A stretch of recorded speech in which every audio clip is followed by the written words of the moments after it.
The Island of the Nine Whirlpools by E Nesbit. A dark arch that led to the witch's cave was hung with a black and yellow fringe of live snakes. As the queen went in, keeping carefully in the middle of the arch, all the snakes lifted their wicked, flat heads and stared at her with their wicked, yellow eyes. You know, it is not good manners to stare, even at royalty, except, of course, for cats. And the snakes had been so badly brought up that they even put their tongues out at the poor lady. Nasty, thin, sharp tongues they were, too.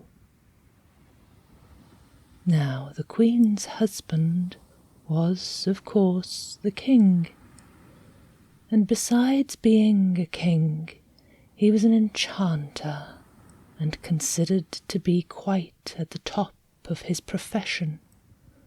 So he was very wise, and he knew that when kings and queens want children, the queen always goes to see a witch.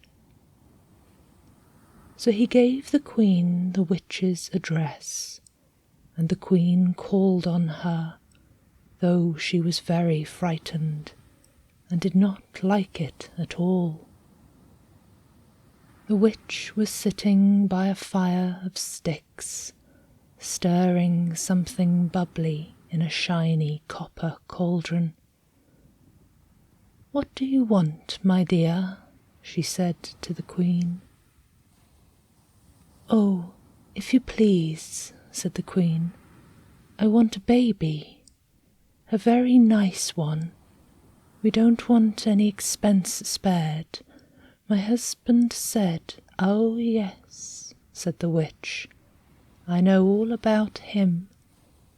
And so you want a child? Do you know it will bring you sorrow?"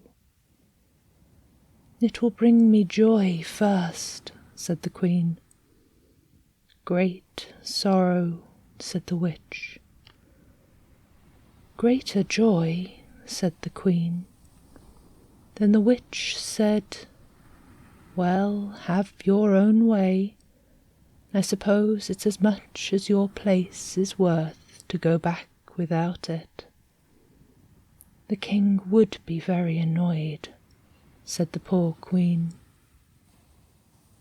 "Well, well," said the witch, "what will you give me for the child?" "Anything you ask for, and all I have," said the queen. "Then give me your gold crown."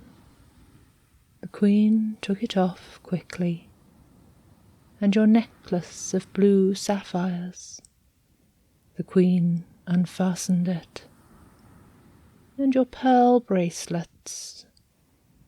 The queen unclasped them. "And your ruby clasp."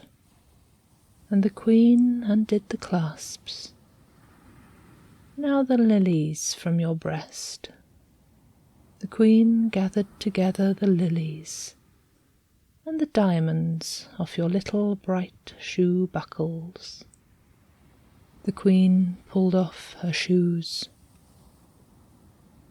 Then the witch stirred the stuff that was in the cauldron, and one by one she threw in the gold crown, and the sapphire necklace, and the pearl bracelets, and the ruby clasps, and the diamonds of the little bright shoe buckles, and last of all she threw in the lilies. The stuff in the cauldron boiled up in foaming flashes of yellow and blue and red and white and silver, and sent out a sweet scent. And presently the witch poured it out into a pot, and set it to cool in the doorway among the snakes. Then she said to the Queen, "Your child will have hair as golden as your crown, eyes as blue as your sapphires. The red of your rubies will lie on its lips, and its skin will be clear and pale as your pearls. Its soul will be white and sweet as your lilies, and your diamonds will be no clearer than its wits." "Oh, thank you, said the Queen. "And when will it come?" "You will find it when you get home." "And won't you have something for yourself?" asked the Queen. "Anything you fancy. Would you like a country, or a sack of jewels?" "Nothing, thank you," said the witch.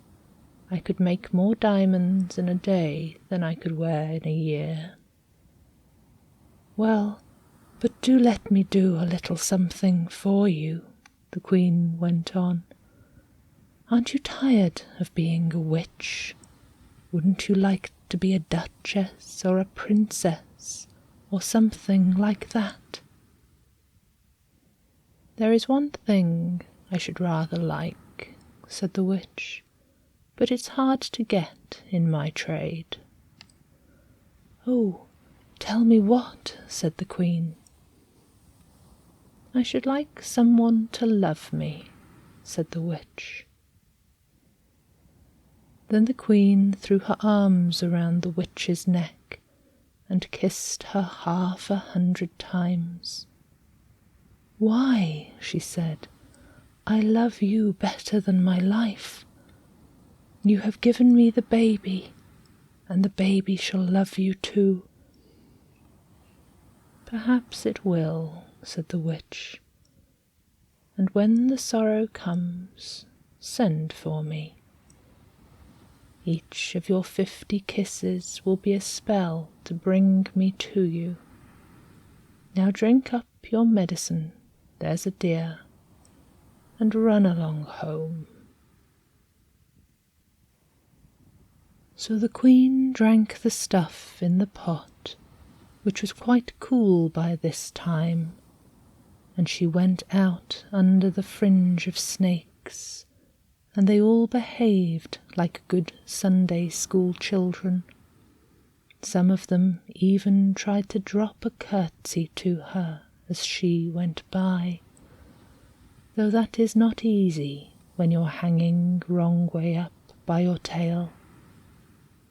But the snakes knew the Queen was friends with their mistress, so of course they had to do their best to be civil.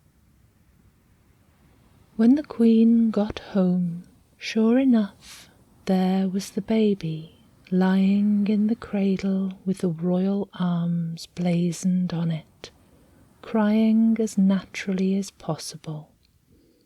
It had pink ribbons to tie up its sleeves, so the Queen saw at once it was a girl. When the King knew this, he tore his black hair with fury. "Oh, you silly, silly Queen," he said. "Why didn't I marry a clever lady? Why do you think I went to all that trouble and expense of sending you to a witch to get a girl? You knew well enough it was a boy I wanted. A boy, an heir, a prince, to learn all my magic and my enchantments, and to rule the kingdom after me.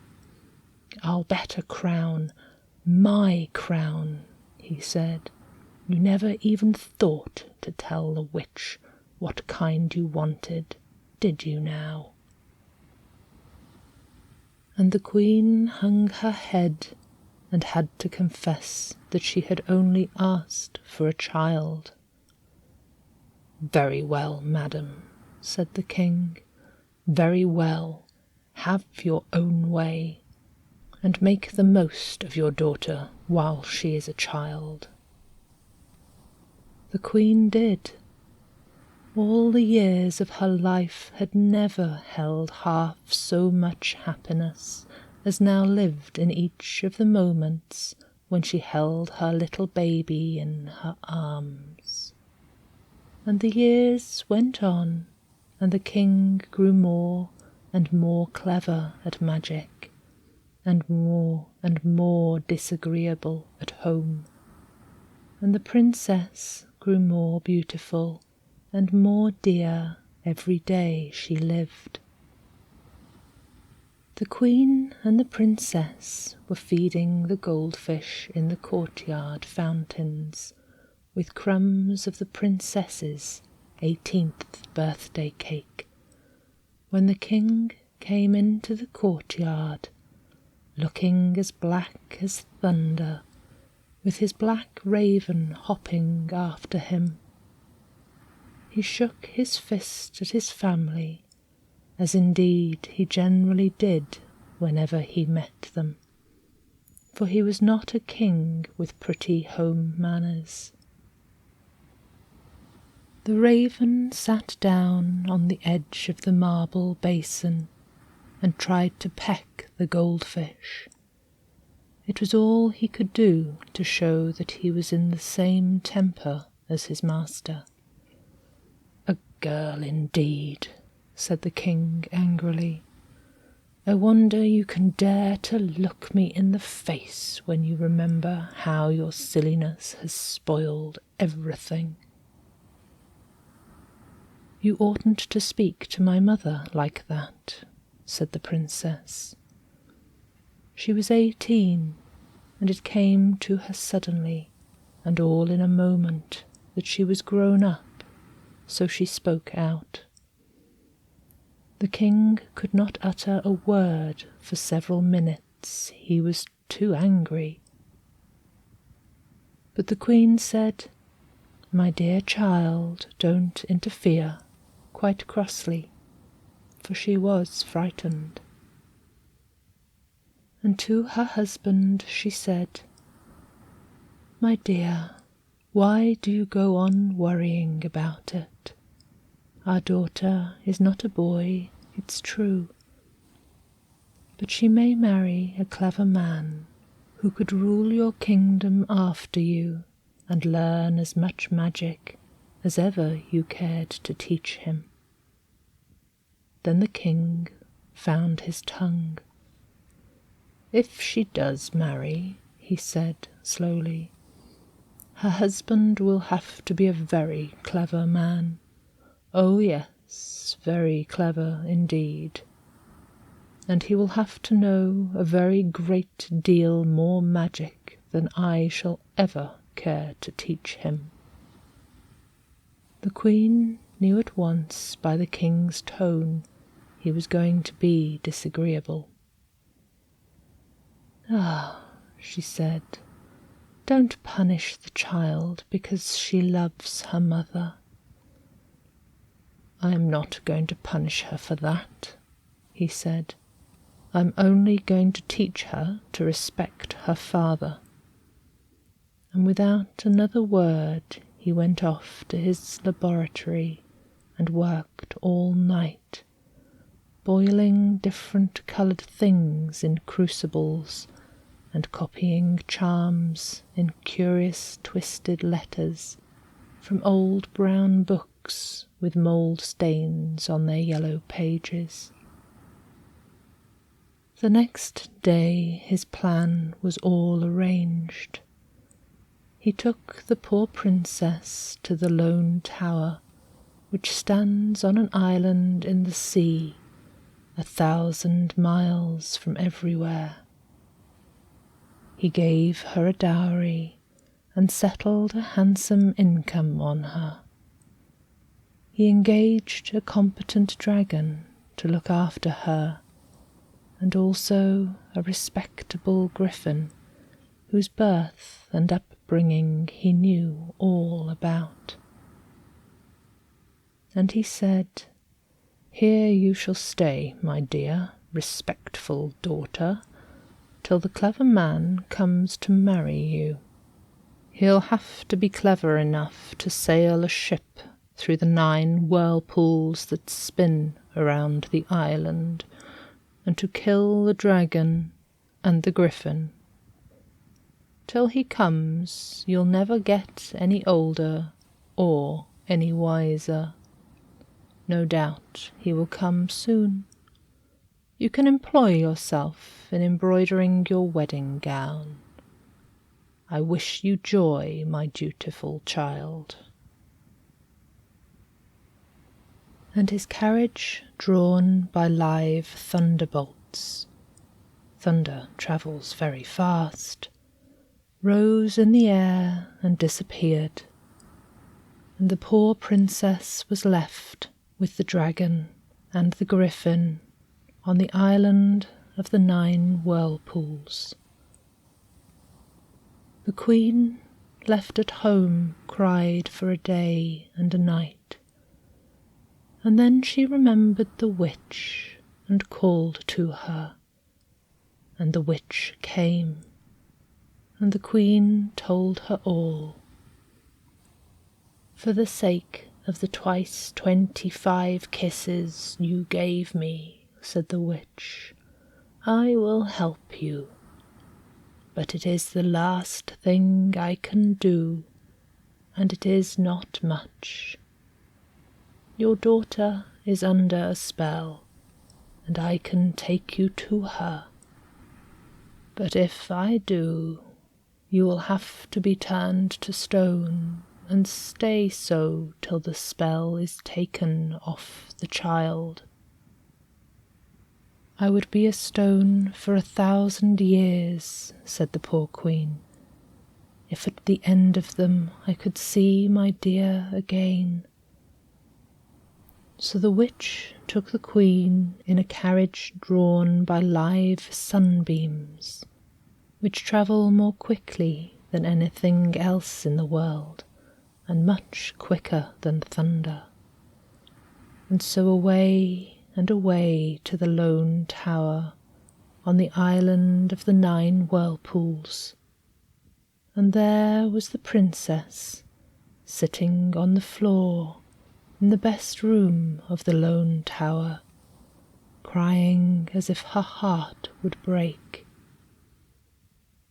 And the dragon and the griffin were sitting primly on each side of her. "Oh, mother, mother, mother," she cried, and hung around the queen's neck as if she would never let go.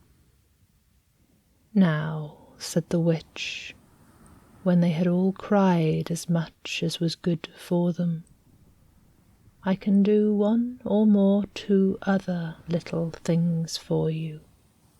Time shall not make the princess sad. All days will be like one day till her deliverer comes. And you and I, dear queen, will sit in stone at the gate of the tower. In doing this for you, I lose all my witch's powers, and when I say the spell that changes you to stone, I shall change with you. And if ever we come out of the stone, I will be a witch no more, but a happy old woman."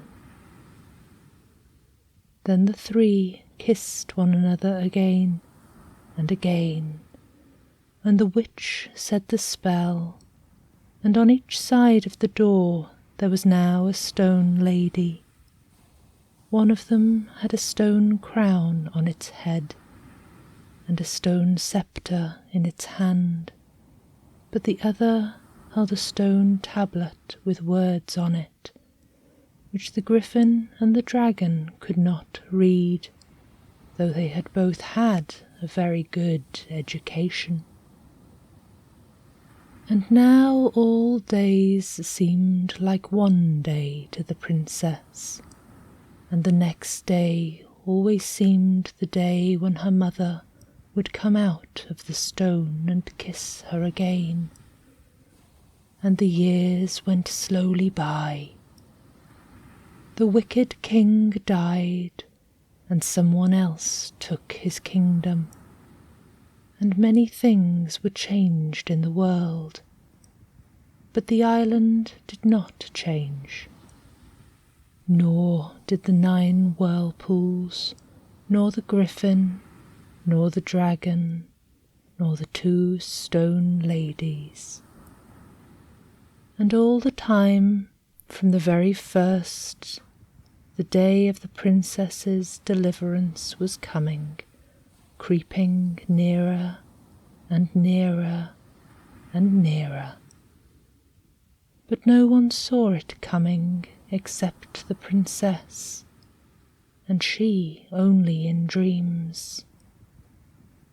And in the years that went by, in 10s and in 100s, and still the 9 whirlpools spun around, roaring in triumph the story of many a good ship that had gone down in their swirl, bearing with it some prince who had tried to win the princess and her dowry. And the great sea knew all the other stories of the princes who had come from very far and had seen the whirlpools and had shaken their wise young heads and said, "'Bout ship," and had gone discreetly home to their nice, safe, comfortable kingdoms. But no one told the story of the deliverer who was to come, and the years went by.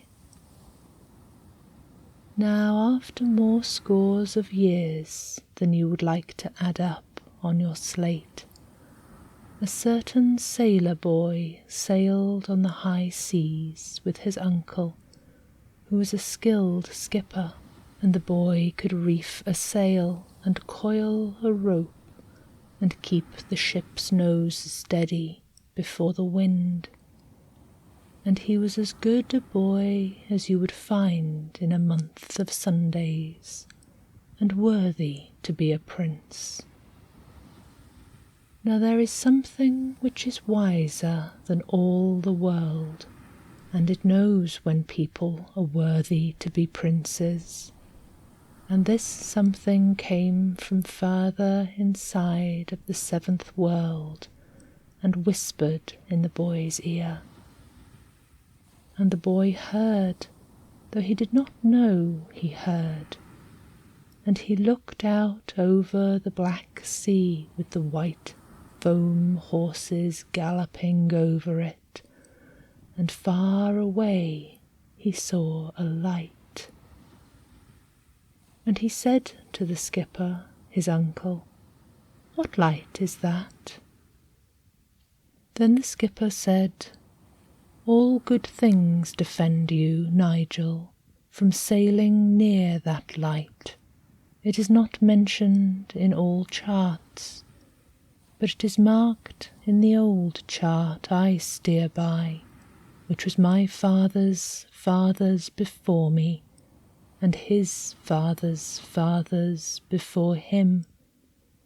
It is the light that shines from the lone tower that stands above the 9 whirlpools. And when my father's father was young, he heard from the very old man, his great-great-grandfather, that in that tower an enchanted princess, fairer than the day, waits to be delivered. But there is no deliverance, so never steer that way, and think no more of the princess, for it is only an idle tale, but the whirlpools are quite real. So of course from that day Nigel thought of nothing else, and as he sailed hither and thither upon the high seas, he saw from time to time the light that shone out to sea across the wild swirl of the 9 whirlpools. And one night, when the ship was at anchor and the skipper asleep in his bunk, Nigel launched the ship's boat and steered alone over the dark sea towards the light. He dared not go very near till daylight should show him what, indeed, were the whirlpools he had to dread. But when the dawn came, he saw the lone tower standing dark against the pink and primrose of the east, and about its base the sullen swirl of black water, and he heard the wonderful roar of it. So he hung off and on all that day, and for 6 days besides, and when he had watched 7 days, he knew something, for you are certain to know something if you give for 7 days your whole thought to it, even though it only be the first declension, or the 9 times table, or the dates of the Norman kings. What he knew was this, that for 5 minutes out of the 1,440 minutes that make up a day, the whirlpools slipped into silence while the tide went down and left the yellow sand bare. And every day this happened, but every day it was 5 minutes earlier than it had been the day before. He made sure of this by the ship's chronometer, which he had thoughtfully brought with him. So on the 8th day, at 5 minutes before noon, Nigel got ready, and when the whirlpools suddenly stopped whirling, and the tide sank like the water in a basin that has a hole in it, he stuck to his oars and put his back into his stroke, and presently beached the boat on the yellow sand.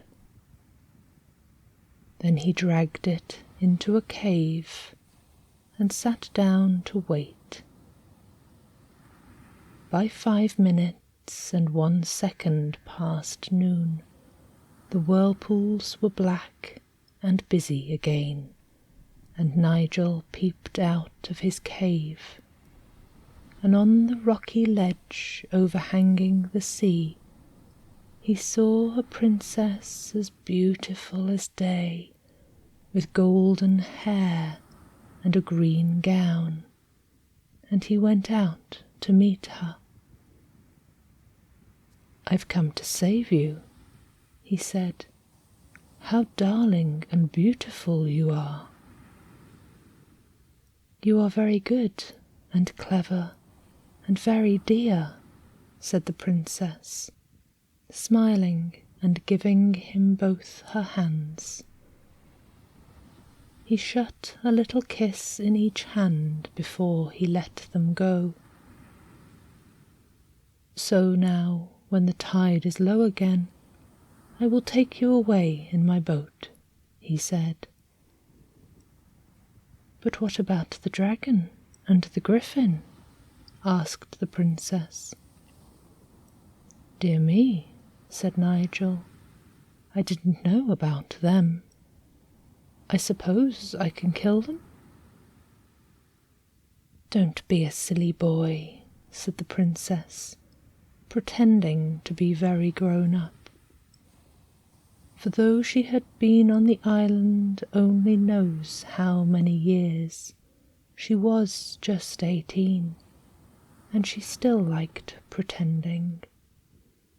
"You haven't a sword or a shield or anything."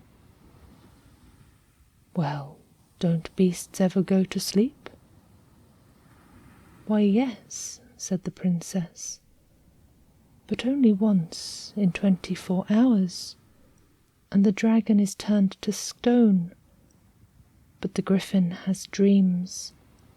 The griffin sleeps at tea time every day, but the dragon sleeps every day for 5 minutes, and every day it is 3 minutes later than the day before. "What time does he sleep today?" asked Nigel. "At 11, said the princess. "Ah," said Nigel, "can you do sums?"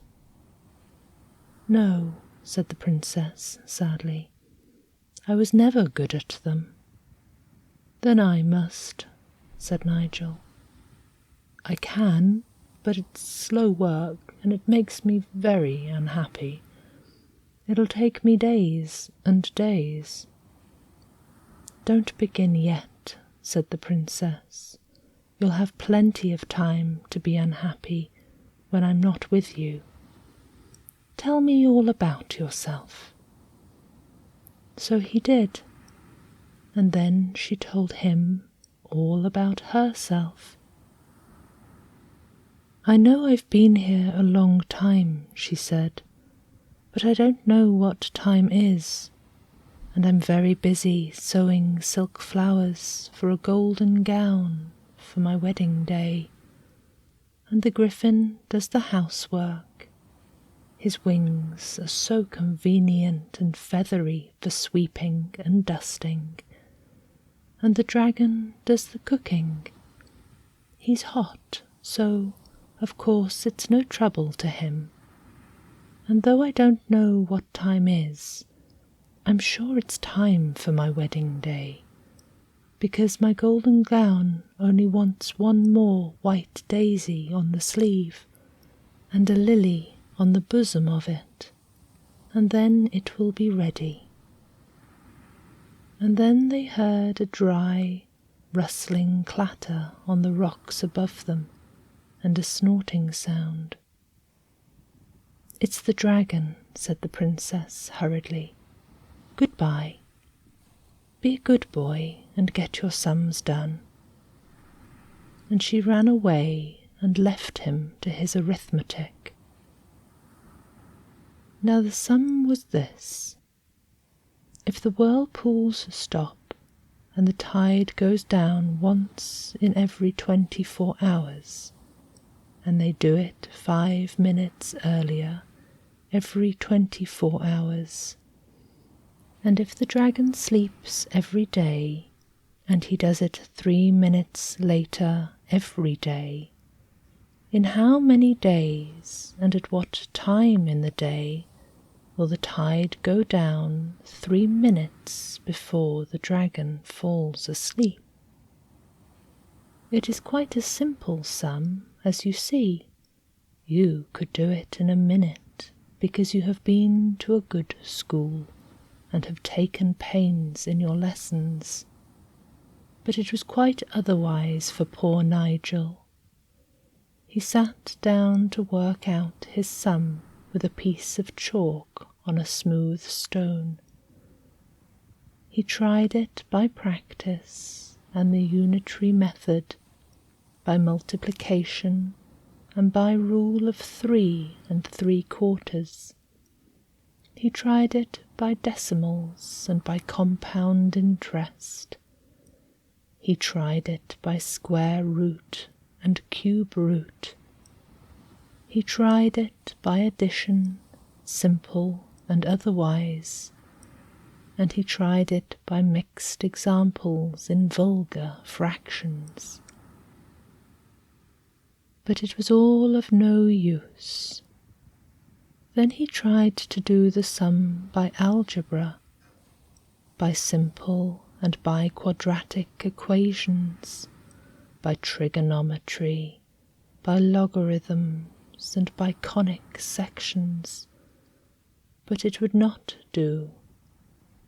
He got an answer every time, it is true, but it was always a different one, and he could not feel sure which answer was right.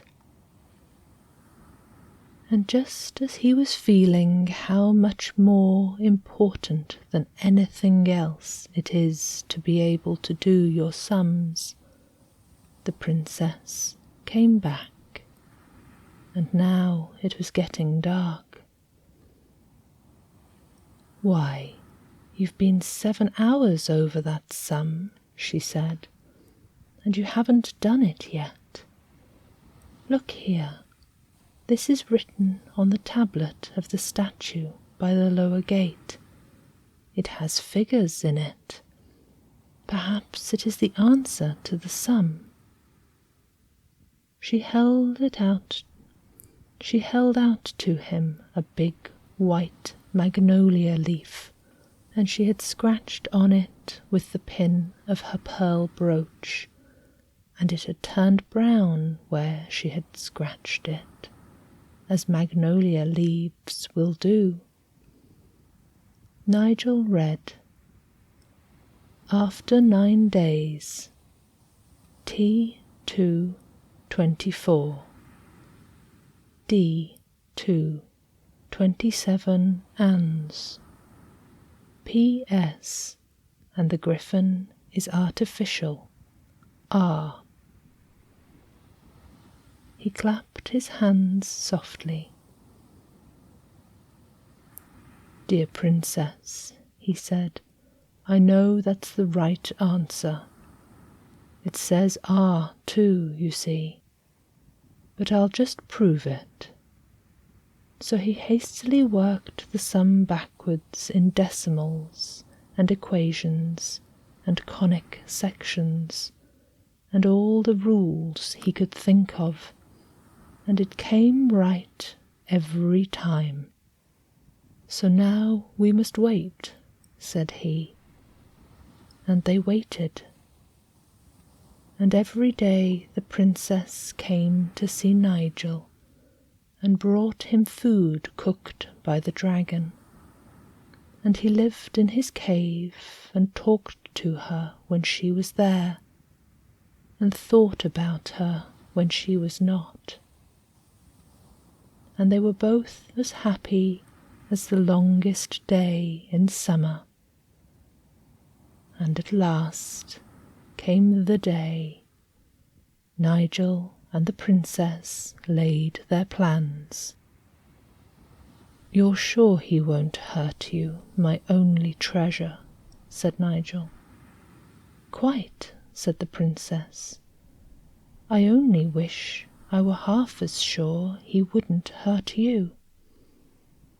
"My princess," he said tenderly, "two great powers are on our side, the power of love and the power of arithmetic. Those two are stronger than anything else in the world."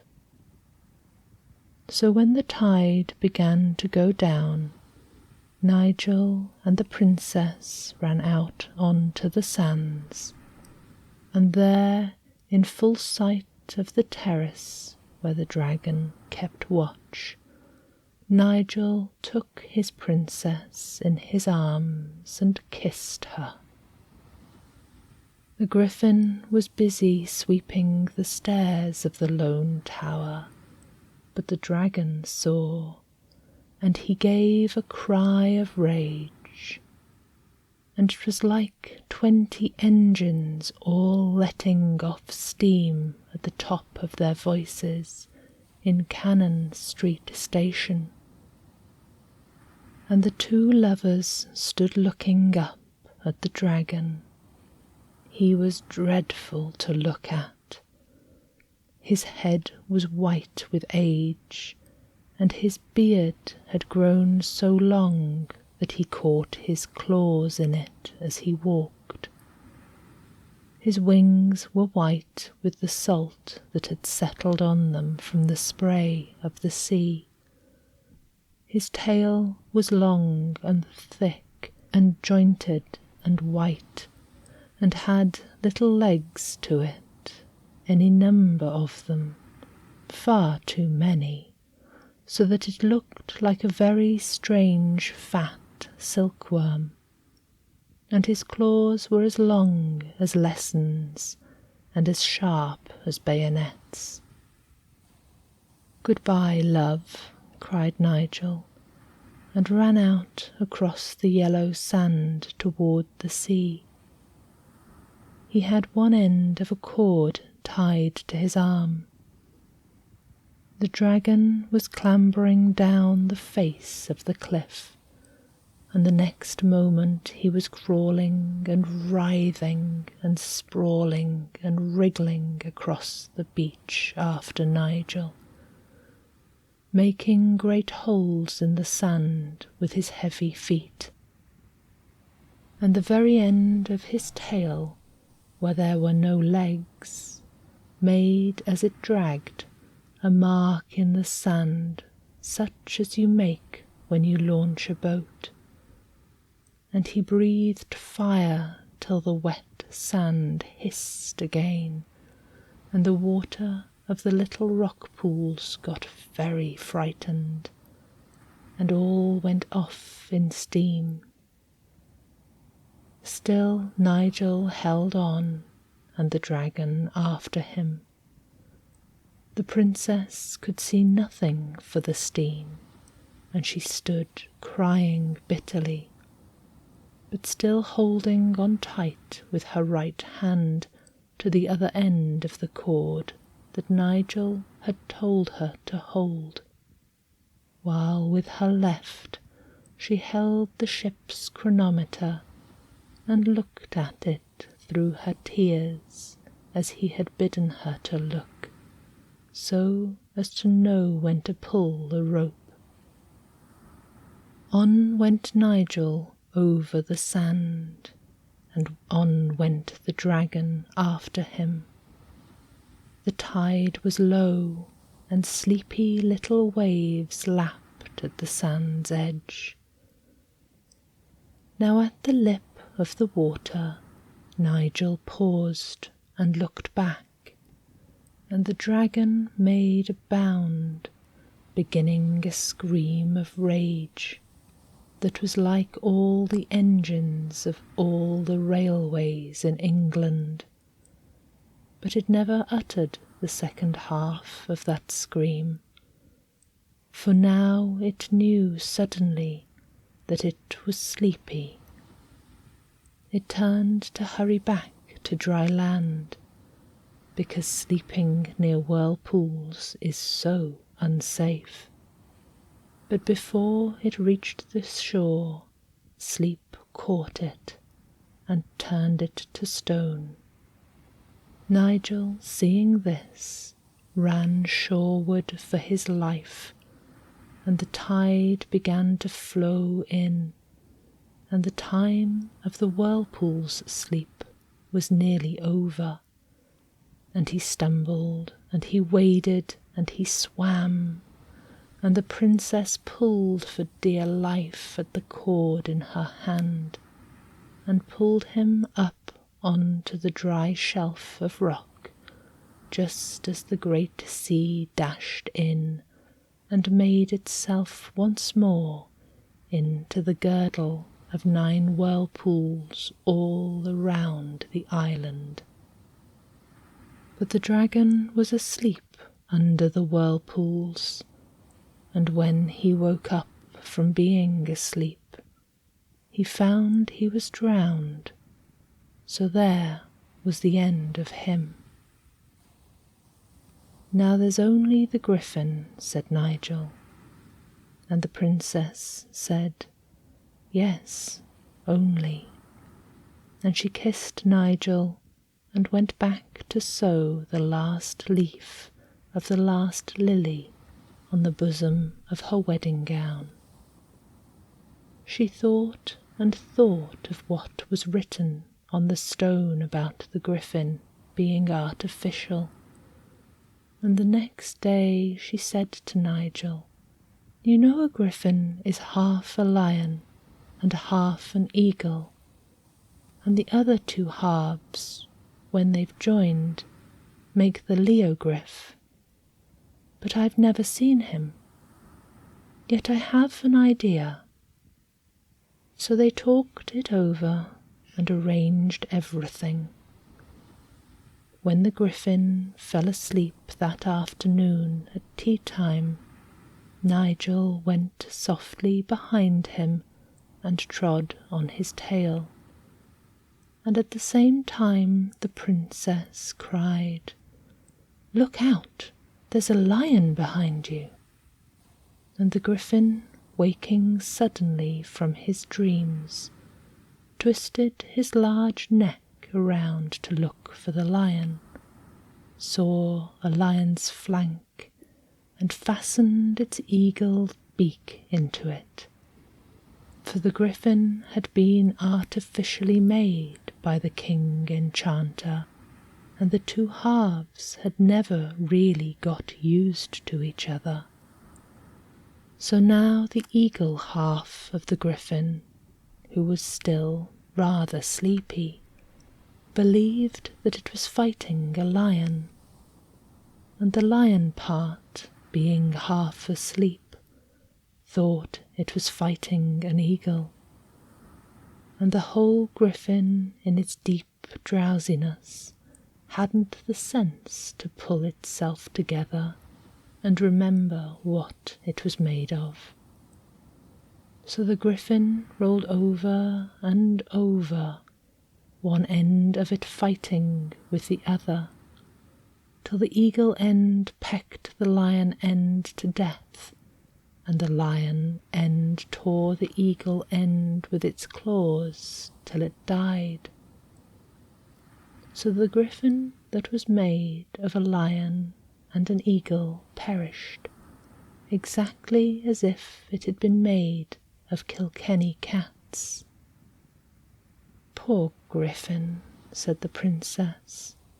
"It was very good at housework. I always liked it better than the dragon.